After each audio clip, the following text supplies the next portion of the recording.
2 साल बेमिसाल। और अब देखिए आपका अपना न्यूज 24 एक्सप्रेस नए अंदाज। नमस्कार, स्वागत है आप सभी का न्यूज 24 एक्सप्रेस में। मैं हूं आपके साथ श्रेया। चलिए रुक करते हैं आज की खबरों का। इंटरनेशनल गोल्डन सी बीच पुरी ओडिशा एक अद्भुत रेत कलाकार के साथ साक्षात्कार। आज अंतरराष्ट्रीय समुद्र तट पुरी में एक अद्भुत रेत कलाकार मिला। हमारी टीम ने कलाकार का साक्षात्कार लिया। उन्होंने गोल्डन बीच पुरी में भगवान शिव की एक सुंदर छवि बनाई। उन्होंने कहा कि उनकी रचनात्मकता को बढ़ाने के लिए ओडिशा सरकार उन्हें और अधिक सहयोग देती है। उन्होंने ये भी कहा कि पुरी के आगंतुक आर्थिक रूप से उनकी मदद करते हैं और वे वहां की कला की तस्वीरें लेते हैं। आज हम सरकार से अनुरोध कर रहे हैं कि उनकी रचनात्मकता में सुधार करने के लिए उन्हें और सुविधाएं प्रदान करें और उन्हें उनके परिवार के रखरखाव के लिए कुछ वित्तीय लाभ भी दें।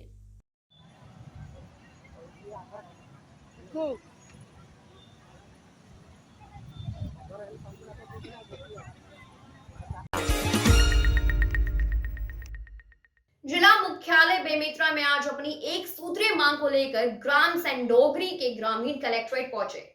ग्रामीण कलेक्टरेट अपनी आवास की मांग को लेकर जिला बेमेतरा कलेक्टर भास्कर विलाप संदीपन को ज्ञापन सौंपा। बता दें कि ग्राम पंचायत हाटीडोप के आश्रित ग्राम सोंडोगरी जहां के ग्रामीणों के पास गुजर बसर करने की जगह नहीं होने के चलते जिला कलेक्टर से आवासीय जगह की मांग को लेकर ज्ञापन सौंपा। वहीं मीडिया ने रूबरू होते हुए अपनी व्यथा कुछ इस प्रकार सुनाई। मरवाही जिले में युवा कांग्रेस ने आज भाजपा के पूर्व मंत्री राजेश मुंडत के खिलाफ प्रदर्शन करते हुए उनका पुतला फूंका। वहीं जिला युवा कांग्रेस ने प्रदर्शन के बाद भाजपा के पूर्व मंत्री को गिरफ्तार करने की मांग को लेकर राज्यपाल के नाम पुलिस को ज्ञापन भी दिया। दरअसल भाजपा के पूर्व मंत्री राजेश मुंडत के द्वारा बीते 5 फरवरी को पुलिस अधिकारियों के साथ ही कांग्रेस के नेताओं व कार्यकर्ताओं को अश्लील गाली गलौज दी गई। साथ ही भाजपाइयों के द्वारा मारपीट की घटना को अंजाम दिया गया, जिसके विरोध में छत्तीसगढ़ प्रदेश युवा कांग्रेस के अध्यक्ष कोको पाणी जी के आह्वान पर प्रत्येक जिले में पूर्व मंत्री राजेश मुंडत के खिलाफ विरोध प्रदर्शन करते हुए पुतला जलाया गया। इसी कड़ी में आज जेपीएम जिले के दुर्गा चौक पेंड्रा में जिला युवा कांग्रेस के जिला अध्यक्ष अमन शर्मा की अगुवाई में भाजपा के पूर्व मंत्री के खिलाफ नारेबाजी करते हुए विरोध प्रदर्शन किया गया और पुतला फूंका गया। नहीं चलेगी, नहीं चलेगी। पुलिस प्रशासन के सम्मान में युवा कांग्रेस मैदान में, पुलिस प्रशासन के सम्मान में युवा कांग्रेस मैदान में। पूरा सब करो, सब करो, सब करो। संघर्ष करो, भारत तुम्हारे साथ करो। प्रशासन संघर्ष करो। हम तुम्हारे साथ हैं।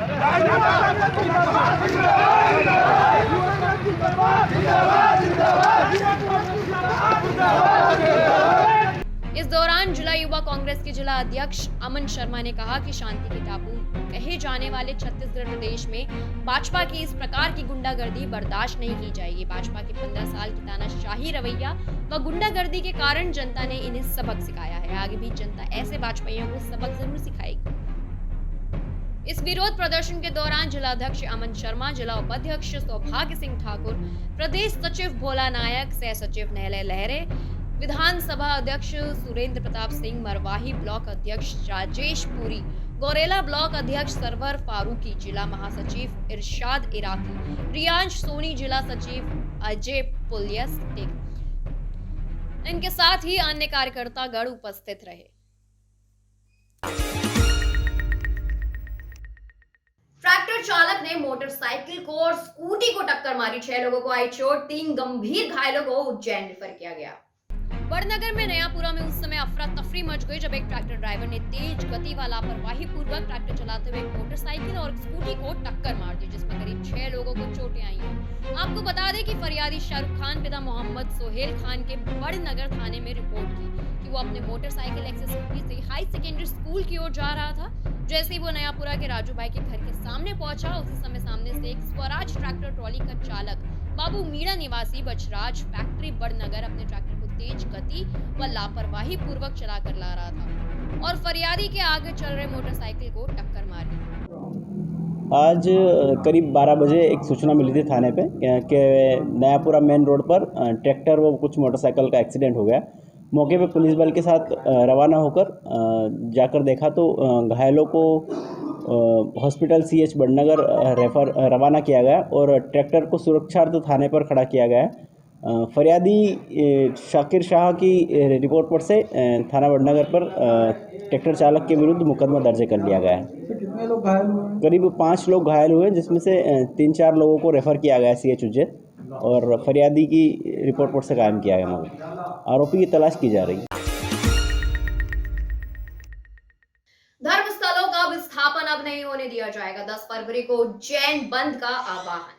उज्जैन महाकालेश्वर मंदिर परिसर विस्तार योजना के अंतर्गत हाल ही में महाकालेश्वर मंदिर परिसर के मुख्य द्वार पर स्थित माता सती के मंदिर को बेरहमी से बुलडोजर से ढहा दिया गया है। विश्व हिंदू परिषद के प्रांत मंत्री सोहन विश्वकर्मा एवं मालवा प्रांत संगठन मंत्री नंद दास ने बताया कि जो महाकाल मंदिर परिसर विस्तार योजना के अंतर्गत प्रशासन ने जो सती माता मंदिर को बड़ी बेरहमी से ढाया है, प्राण प्रतिष्ठित प्रतिभा को विस्थापित किया है, ये एक घोर पाप है जिसका प्रायश्चित प्रशासन को करना ही होगा।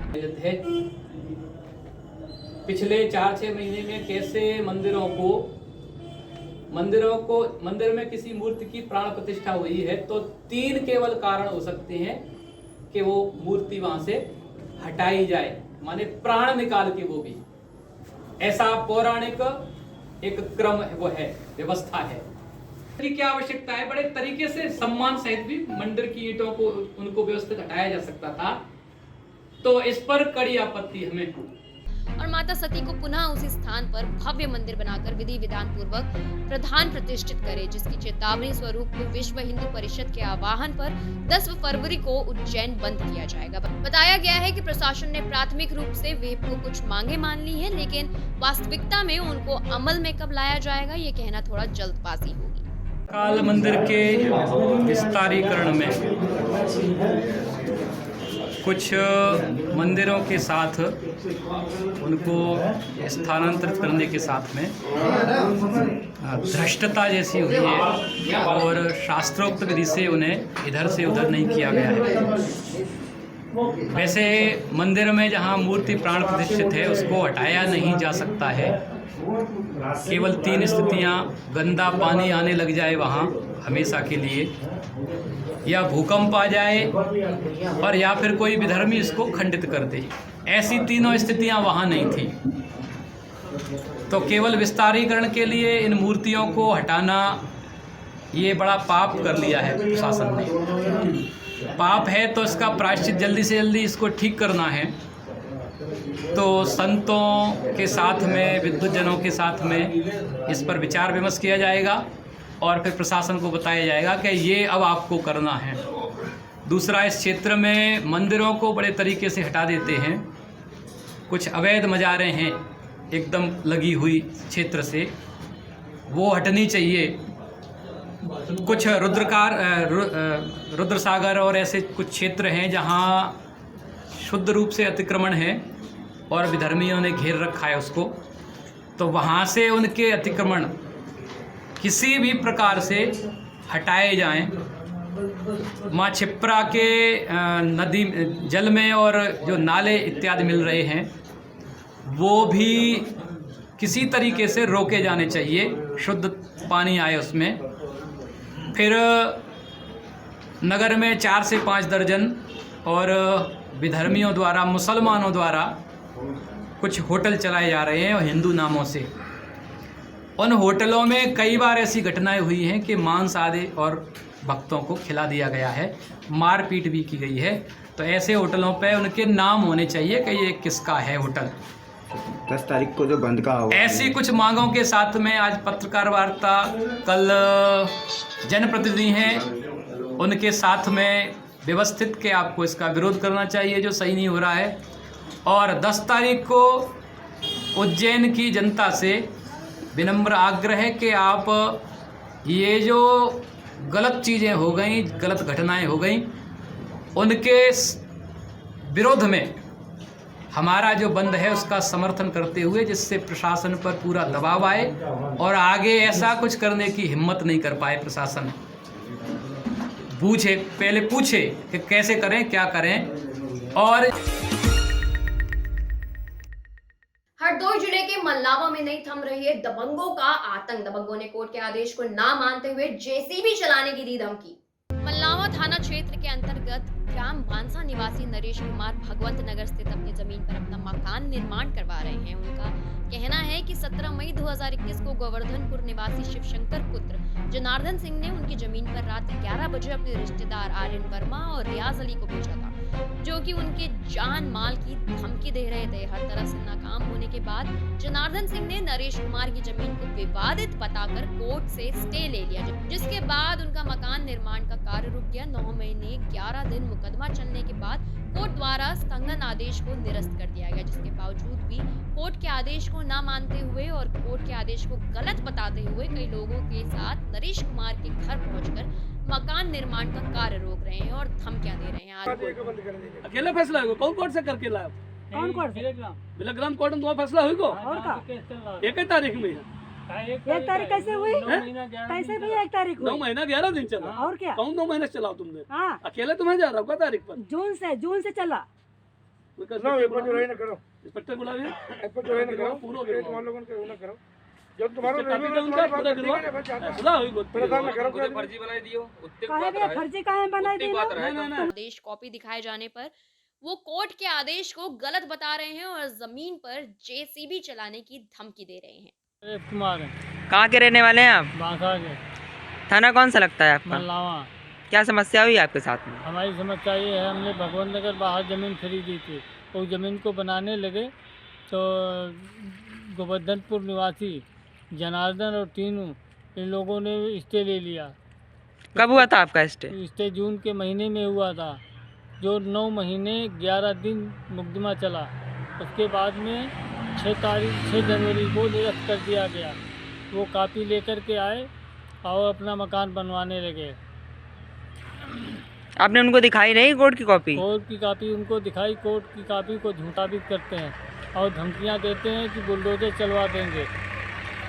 तो आपने मल्लावा थाने में एप्लीकेशन दी है? हाँ, एप्लीकेशन दी है और शासन प्रशासन से यही गुजारिश है कि इन लोगों के ऊपर उचित कार्रवाई की जाए। गीतों के साथ स्वर की देवी लता दीदी को किया याद, भावभीनी श्रद्धांजलि। झकनावड़ा जोशी कॉम्प्लेक्स मिस्त्री मोहल्ले में संगीत प्रेमियों द्वारा 8 फरवरी की रात्रि में संगीत प्रेमियों ने बड़ी संख्या में एकत्रित होकर मेरी आवाज ही मेरे पहचान है गीत को सुमधुर स्वर देने वाली लता दीदी की तस्वीर पर उपस्थित जनों ने पुष्पमाला एवं धूप दीप प्रज्वलित किए, भावभीनी श्रद्धांजलि दी।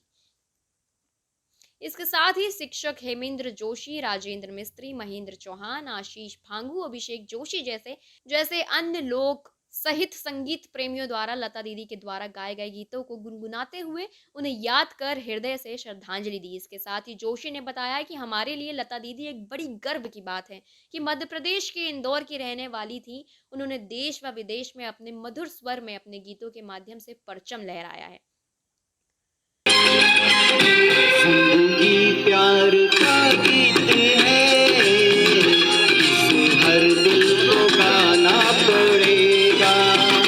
जिंदगी प्यार का गीत है, इसे हर दिल को गाना पड़ेगा।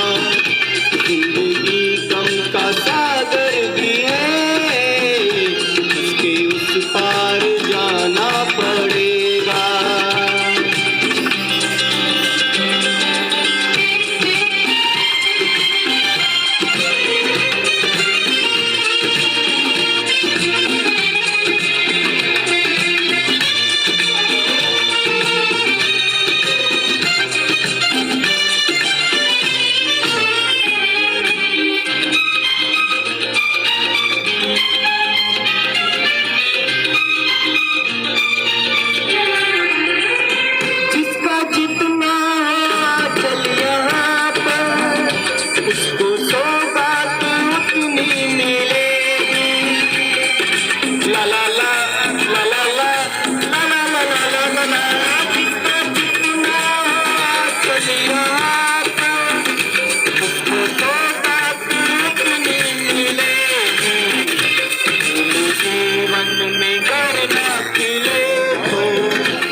हर दिल को गाना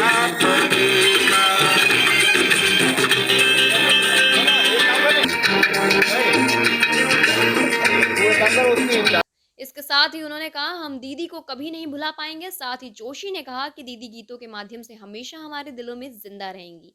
इस अवसर पर सांसद प्रतिनिधि राजेश कासवा, मनोहर सिंह राठौर, प्रदीप राठौर, मितेश कुमट, शुभम कोटेडिया सहित बड़ी संख्या में ग्रामीण जन भी उपस्थित रहे।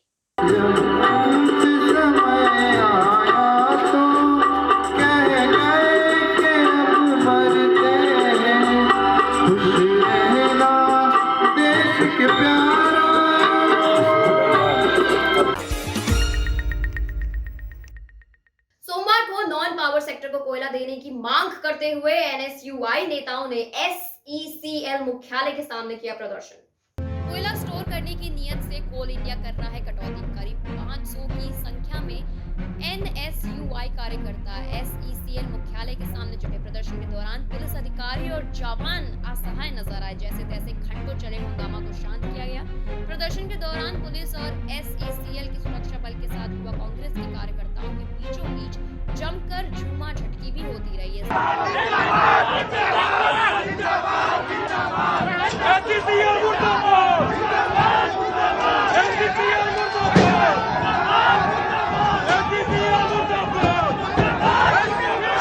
इस दौरान युवा कांग्रेस के कार्यकारी प्रदेश अध्यक्ष महेंद्र गंगोत्री ने एसईसीएल पर आरोप लगाते हुए कहा कि एसईसीएल द्वारा पर्याप्त कोयले का उत्खनन किया जा रहा है, लेकिन राज्य के नॉन पावर सेक्टर के साथ भेदभाव कर छत्तीसगढ़ के विकास की गति को धीमा करने का काम भी किया जा रहा है।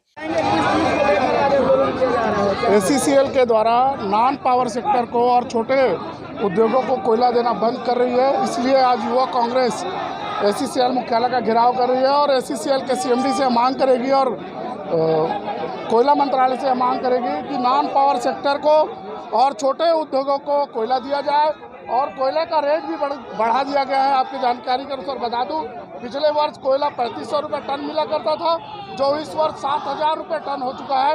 इन्हीं सब मांगों को लेकर आज युवा कांग्रेस घेराव कर रही है। अगर हमारी मांग को पूरा नहीं किया जाता तो हम यहाँ से लेकर दिल्ली तक लड़ाई करेंगे और कोयले के सस्ता होने तक और इसको निजीकरण नहीं करने के लिए यह आंदोलन जारी रहेगा। ये कितने नॉन पावर सेक्टर छत्तीसगढ़ में जिनको कोयला नहीं मिल रहा था पहले, कितना नॉन पावर सेक्टर कम से कम 100 से 200 ऐसे खदानें हैं, कंपनियां हैं जो नॉन पावर सेक्टर हैं। छोटे उद्योग हैं, ईंट भट्टे हैं और भी कई सारे उद्योग हैं जिनको कोयले की आवश्यकता पड़ती है और उन्हें डबल रेट में कोयला दिया जा रहा है। वहीं एसईसीएल प्रबंधन का कहना है कि पिछले वर्ष से अधिक खनन कार्य इस साल एसईसीएल द्वारा किया गया है और किसी भी सेक्टर को कोयले की कमी नहीं हो रही है। स्तर पे अधिकारी बैठे हैं, वो आंदोलन को रोकने के लिए झूठ बोल रहे हैं। अगर ऐसा नहीं है तो वो श्वेत पत्र जारी करे कि किस उद्योग को कितना कोयला दिया जा रहा है, आज कोयले का स्टॉक कितना है और आज की तारीख में किन किन उद्योगों के कोयले के आरक्षण में कटौती की गई है। श्वेत पत्र जारी करे एसईसीएल के अधिकारी। अब फिर भी नहीं मिलने की स्थिति में आप लोग किस टाइप का आंदोलन कैसे करेंगे? हम तमाम इकाई के मजदूरों को, बेरोजगारों को इकट्ठा करेंगे और कांग्रेस मजदूरों को, बेरोजगारों को इकट्ठा करके एसईसीएल के अधिकारियों को अगर ये नहीं किया गया तो मैं चैन से नहीं बैठने देंगे। जिस तरह आज हम घेराव करने आए हैं, हम अगर हमको कोयला नहीं मिलेगा तो उनको हम काम भी नहीं करने देंगे। कल रात्रि में थाना हापुड़ देहात के विधायक जी सदर के प्रचार वाहन पर पीछे से पत्थर मारा गया। कल रात्रि में थाना हापुड़ देहात के विधायक जी सदर को प्रचार वाहन पर पीछे से पत्थर मारा गया।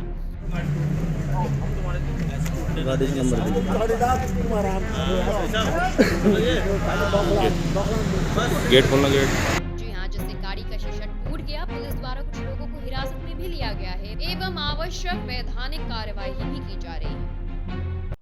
कल रात थाना हापुड़ देहात स्थित चैनापुरी मोहल्ले की एक गली में वर्तमान बीजेपी प्रत्याशी का प्रचार वाहन खड़ा हुआ था, जिसे कुछ व्यक्तियों द्वारा ईंट मारकर क्षतिग्रस्त कर दिया गया है।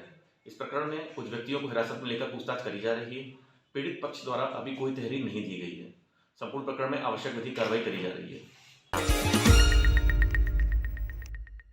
बिलासपुर में फिरौती को लेकर की हत्या 2 सप्ताह से कर रहे थे प्लानिंग, 6 घंटे में ही पकड़े गए हत्यारे। बिलासपुर के तारबहार निवासी नाबालिग का अपहरण करने के बाद हत्या करने के मामले में पुलिस की सूचना के महज 6 घंटे बाद ही सफलता मिल गई। पूछताछ में पता चला कि पकड़े गए तीनों आरोपित 2 सप्ताह से नाबालिग का अपहरण कर फिरौती मांगने की प्लानिंग कर रहे थे। रविवार को मौका पाकर नाबालिग का अपहरण कर उसकी हत्या भी कर दी। तारबहार निवासी आसिफ मोहम्मद का 15 वर्षीय बेटा रविवार शाम से गायब था। देर रात तक नहीं लौटने पर पिता आसिफ तारबहार थाने में घटना की रिपोर्ट दर्ज कराने गए। इस बीच पुलिस सक्रिय हो गई। नाबालिग के मोबाइल CDR से लोकेशन का पता लगाया गया। इस बीच मोहल्ले में ही रहने वाले अभिषेक दान की जानकारी मिली। आरोपित ने अपने दोनों दोस्तों को साहिल खान उर्फ शिबू और रवि खांडे के साथ घटना को अंजाम देने की जानकारी दी। आरोपितों को पता था पिता बड़ी डील करने वाले हैं। इसके लिए पहले आरोपित नाबालिग के पिता को फोन कर फिरौती की रकम 5 लाख रुपए की मांग की। पिता के थाने में शिकायत दर्ज कराने की जानकारी मिलते ही आरोपितों ने रेहान को मौत के घाट उतार दिया। आरोपितों को पता था कि रेहान के पिता प्रॉपर्टी डीलर है, वे जमीन का बड़ा सौदा करने वाले हैं। यही वजह है कि आरोपित लालच में आकर घटना को अंजाम दिया। जो मुख्य आरोपी है अभिषेक दान, ये मृतक के परिवार से परिचित था और पूर्व से मृतक से इसकी दोस्ती भी थी। इसको जानकारी प्राप्त हुई थी कि कुछ ज़मीन के सौदे से इनके घर पे पैसा आने वाला है और इसी रकम के लालच में इसने मृतक को बहाने से घर से बाहर बुलाया और 5 बजे करीब मृतक अपने घर से निकला है। उसके बाद से जब परिवार ने संपर्क किया तो इसका मोबाइल स्विच ऑफ आ रहा था। रात ही 11:15 बजे मृतक के फादर के फ़ोन पे उसी के नंबर से कॉल आया जिसमें फिरौती की रकम की मांग की गई और उसके बाद इन्होंने थाना के 11:30 बजे सूचना सबसे पहली बार दी तारबहार थाने में। पुलिस ने पूरी रात मेहनत करके मशक्क़त करके सभी आरोपियों को उठाया और उनकी निशानदेही पर ही मृतक बच्चे की जो बॉडी है वो रानी गांव रतनपुर रोड में हाईवे में एक ड्रेनेज पाइप के अंदर करीब 20 फीट अंदर प्राप्त हुई। उसी के बाद पूरा घटनाक्रम इसमें स्पष्ट हुआ है जिसमें कि 3 आरोपी पूरी घटना में सम्मिलित हैं। इन्होंने पहले गला घोंटकर इसकी हत्या करी, बॉडी को छुपाया और उसके बाद पिता के फ़ोन पर रैंसम का कॉल किया। इसमें पूरी घटना में 363, 302, 120 बी के तहत सभी आरोपियों को गिरफ्तार किया।